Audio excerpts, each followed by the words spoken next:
Baik. Pak Anies, tadi kita sudah banyak ngobrol, banyak diskusi soal diplomasi Indonesia khususnya di kawasan Timur Tengah.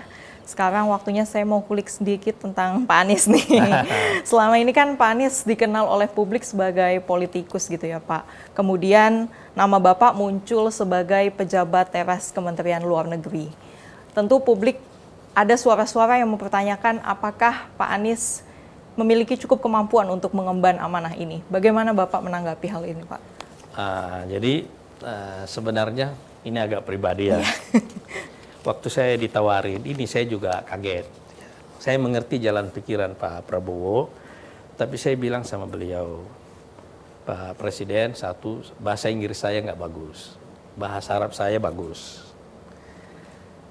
Kata beliau, bahasa Inggrisnya nggak diperlukan. Yang diperlukan bahasa Arabnya karena tugasnya memang untuk dunia Islam dan Timur Tengah.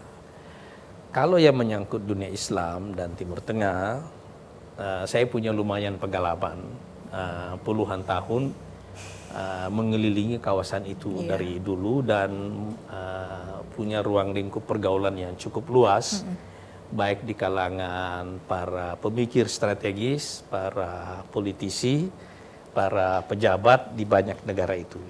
Kalau itu bisa dianggap sebagai modal, itu modal yang cukup memadai untuk mengemban amanah ini. Tetapi yang lebih penting karena visinya selaras dengan Presiden.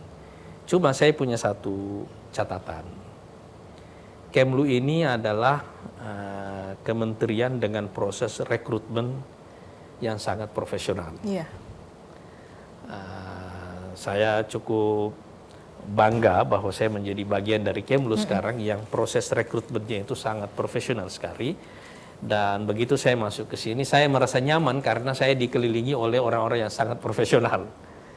Jadi semua bahan yang saya perlukan itu bisa tersedia dalam waktu yang sangat cepat sekali dan dengan akurasi yang sangat bagus gitu ya. Jadi buat saya ini satu bantuan yang luar biasa besarnya, saya mengapresiasi bukan hanya di level eselon satunya, dirjennya, tapi juga yang di bawahnya itu luar biasa. Ini saya kira output dari proses rekrutmen yang sangat profesional. Yang kedua, saya tidak biasa kerja sendiri, jadi saya biasa kerja tim.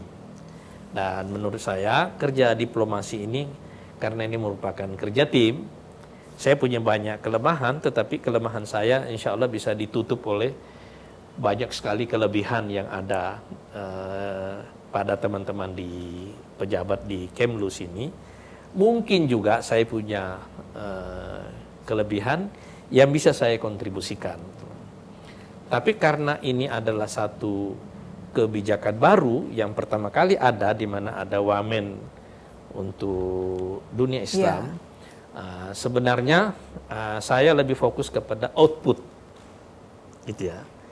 Jadi dalam list atau daftar target yang saya buat, tentu di top listnya ini ada isu Palestina karena ini merupakan amanat konstitusi ya, dan disampaikan oleh Presiden dalam pidato pelantikannya. Ini yang menjadi top list, saya fokus banget di isu ini dan alhamdulillah sekarang proses terutama konsolidasi ormas dan NGO untuk menyalurkan bantuan ke Palestina itu alhamdulillah sudah berjalan dengan baik. Dan yang kedua, ini adalah yang merupakan tugas inti diplomasi, yaitu diplomasi ekonomi.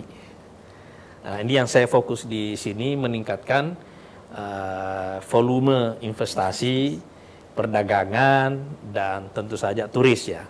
Ini yang dua fokus saya di sini, dalam posisi saya ini. Dan alhamdulillah kunjungan Presiden di awal masa jabatannya ke banyak negara Arab ini punya dampak yang sangat positif sekali, memberikan kesan ya di publik dunia Islam bahwa ini ada pemain baru nih, dan Indonesia tampak serius menjadi pemain di kawasan di Timur Tengah dan di dunia Islam secara umum. Jadi ini pesannya luar biasa kuatnya. Jadi ini fokusnya perdagangan, investasi dan turisme ini yang sedang kita tingkatkan.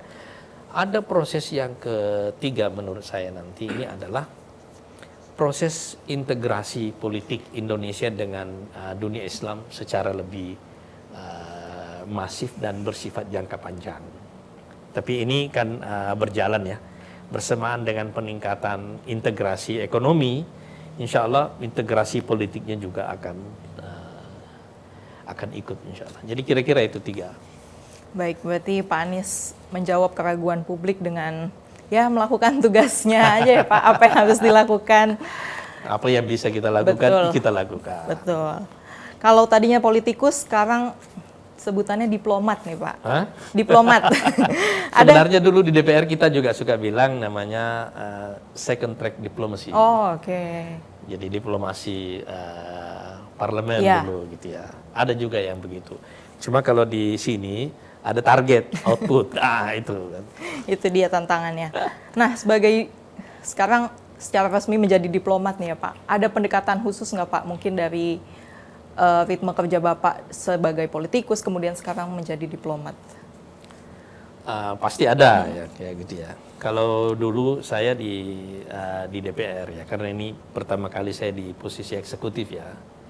Kalau di DPR biasanya waktu kita lebih longgar, Ya. iya kan? Rapatnya biasanya suka siang sampai malam dan seterusnya. Nah, kalau di sini ini lebih ketat dia waktunya dari sisi itu. Itu perubahan yang juga menurut saya sangat penting dari sisi manajemen waktu.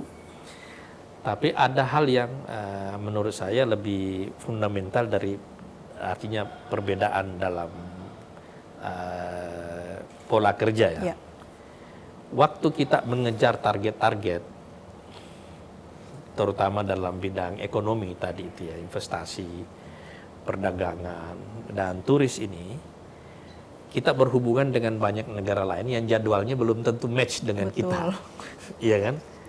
Jadi ini memerlukan kejelian dalam melihat mana momentum yang bisa dipercepat, mana yang terpaksa diundur, dan seterusnya. Sementara kita kan dalam pendekatan demokrasi, kan ada waktu termin ya. Kira-kira ini terutama sebenarnya tantangan besarnya ada di sini.